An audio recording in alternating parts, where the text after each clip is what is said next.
Polaris by H.P. Lovecraft. Into the north window of my chamber glows the pole star with uncanny light. All through the long hellish hours of blackness it shines there. And in the autumn of the year, when the winds from the north curse and whine, and the red-leaved trees of the swamp mutter things to one another in the small hours of the morning under the horned waning moon, I sit by the casement and watch that star. Down from the heights reels the glittering Cassiopeia as the hours wear on, while Charles Wayne lumbers up from behind the vapor-soaked swamp trees that sway in the night wind. Just before dawn, Arcturus rings ruddily from above the cemetery on a low hillock, and Combe Berenices shimmers weirdly afar off in the mysterious east, but still the pole star leers down from the same place in the black vault, winking hideously like an insane watching eye, which strives to convey some strange message, yet recalls nothing save that it once had a message to convey. Sometimes, when it is cloudy, I can sleep. Well do I remember the night of the great aurora, when over the swamp played the shocking coruscations of the demon light. After the beams came clouds, and then I slept. And it was under a horned raining moon that I saw the city for the first time. Still and somnolent did it lie, on a strange plateau in a hollow betwixt strange peaks. Of ghastly marble were its walls and its towers, its columns, domes, and pavements. In the marble streets were marble pillars, the upper parts of which were carven into the images of grave bearded men. The air was warm and stirred not. And overhead, scarce 10 degrees from the zenith, glowed that watching pole star. Long did I gaze on the city, but the day came not, when the red Aldebaran, which blinked low in the sky but never set, had crawled a quarter of the way around the horizon. I saw light and motion in the houses and the streets. Forms strangely robed, but at once noble and familiar, walked abroad, and under the horned raining moon men talked wisdom, in a tongue which I understood, though it was unlike any language I had ever known. And when the red Aldebaran had crawled more than halfway around the horizon, there were again darkness and silence. When I awaked, I was not as I had been. Upon my memory was graven the vision of the city, and within my soul had arisen another and vaguer recollection, of whose nature I was not then certain. Thereafter, on the cloudy nights when I could sleep, I saw the city often, sometimes under that horned raining moon, and sometimes under the hot yellow rays of a sun which did not set, but which wheeled low around the horizon. And on the clear nights, the pole star leered as never before. Gradually, I came to wonder what might be my place in that city, on a strange plateau betwixt strange peaks. At first, content to view the scene as an all-observant, uncorporeal presence, I now desired to define my relation to it, and to speak my mind amongst the grave men who conversed each day in the public squares. I said to myself, this is no dream. For by what means can I prove the greater reality of that other life in the house of stone and brick, south of the sinister swamp and the cemetery on a low hillock, where the pole star peers into my north window each night? One night, as I listened to the discourse in the large square containing many statues, I felt a change, and perceived that I had at last a bodily form. Nor was I a stranger in the streets of Alephei, which lies in the plateau of Sarkis, betwixt the peaks Noton and Cadiphonic.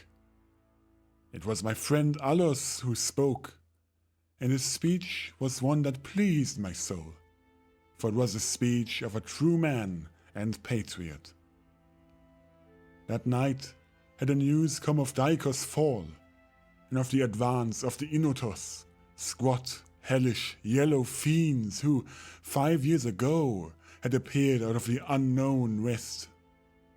That night had the news come of Daikos' fall, and of the advance of the Inotos, squat, hellish, yellow fiends who, 5 years ago, had appeared out of the unknown west to ravage the confines of our kingdom, and finally to besiege our towns.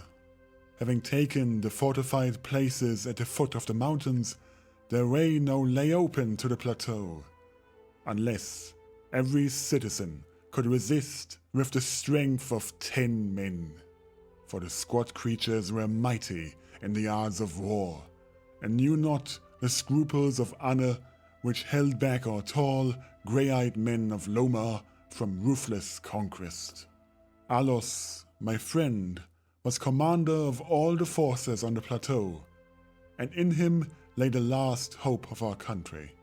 On this occasion he spoke of the perils to be faced, and exhorted the men of Alephei, bravest of the Lomarians, to sustain the traditions of their ancestors who, when forced to move southward from Zopna before the advance of the great ice sheet, even as our descendants must someday flee from the land of Lomar, valiantly and victoriously swept aside the hairy, long-armed, cannibal Gnovkes that stood in their way.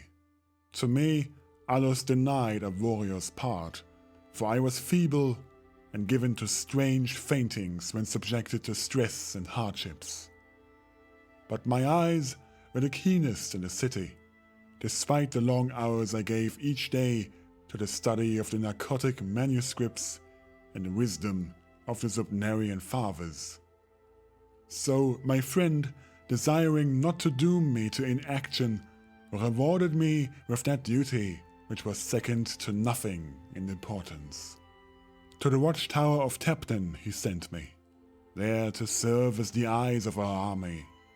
Should the Inotos attempt to gain the citadel by the narrow pass behind the peak Noton, and thereby surprise the garrison, I was to give the signal of fire, which would warn the waiting soldiers and save the town from immediate disaster. Alone I mounted the tower, for every man of stout body was needed in the passes below. My brain was sore dazed with excitement and fatigue, for I had not slept in many days. Yet was my purpose firm, for I loved my native land of Lomar, and the marble city of Lethe that lies betwixt the peaks of Noton and Cadiphonic. But as I stood in the tower's topmost chamber, I beheld the horned reigning moon, red and sinister, quivering through the vapors that hovered over the distant valley of Banoff. And through an opening in the roof glittered the pale pole star, fluttering as if alive, and leering like a fiend and tempter. Methought that spirit whispered evil counsel, soothing me to traitorous somnolence with a damnable rhythmical promise which it repeated over and over. Slumber, watcher, till the spears 26,000 years have revolved and I return to the spot where now I burn. Other stars anon shall rise to the axis of the skies, stars that soothe and stars that bless with a sweet forgetfulness. Only when my round is o'er shall the past disturb thy door. Vainly did I struggle with my drowsiness, seeking to connect these strange words with some law of the skies, which I had learned from the narcotic manuscripts. My head heavy and reeling, drooped to my breast, and when next I looked up, it was in a dream, with the pole star grinning at me through a window from over the horrible swaying trees of a dream swamp. And I am still dreaming.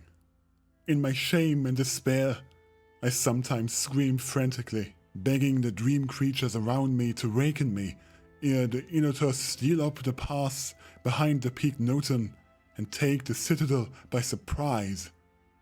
But these creatures are demons, for they laugh at me and tell me I am not dreaming. They mock me whilst I sleep, and whilst the squat yellow foe may be creeping silently upon us. I have failed in my duty and betrayed the marble city of Alephe. I have proven false to Alos, my friend and commander. But still, these shadows of my dream deride me. They say there is no land of Lomar, save in my nocturnal imaginings. That in those realms where the pole star shines high and red Aldebaran crawls low around the horizon, there has been naught save ice and snow for thousands of years, and never a man save squat yellow creatures blighted by the cold, whom they call Eskimo. And as I writhe in my guilty agony, frantic to save the city whose peril every moment grows, and vainly striving to shake off this unnatural dream of a house of stone and brick, south of a sinister swamp and a cemetery on a low hillock, the pole star, evil and monstrous, leers down from the black vault, winking hideously like an insane watching eye which strives to convey some strange message, yet recalls nothing save that it once had a message to convey.